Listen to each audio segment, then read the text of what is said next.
ఏపీలో ఎంసీపీ మహాకూటమి super success అయిందన్నారు TDP నేత బుద్దా వెంకన్న.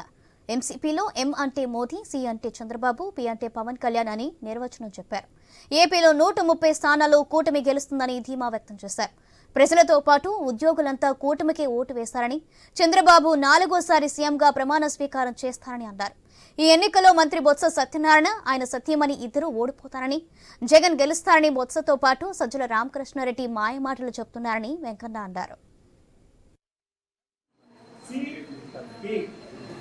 మహాకూటమికి మల్టీ స్టార్స్ ఎం అంటే మోదీ గారు, సి అంటే చంద్రబాబు గారు, పి అంటే పవన్ కళ్యాణ్ గారు.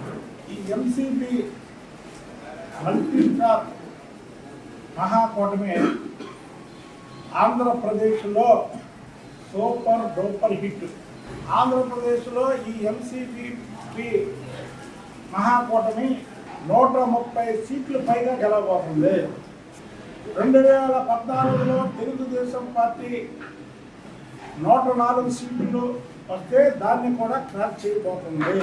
దానికి ఉదాహరణకి 2019లో ఎలాగైతే జగన్మోహన్ రెడ్డిని గెలిపించడానికి బారులు తీరారో, ఇలాంటి మనం గెలిపించామని 2024లో అర్ధరాత్రి వరకు బారులు తీరడమే కాకుండా పక్కన ఉన్నటువంటి రాష్ట్రం తెలంగాణ, ఇటు పక్కన ఉన్నటువంటి రాష్ట్రం కర్ణాటక బెంగళూరు, మరో పక్కన ఉన్నటువంటి రాష్ట్రం తమిళనాడు మెడ్రాసు ఖాళీ అయిపోయి ఎప్పుడూ లేని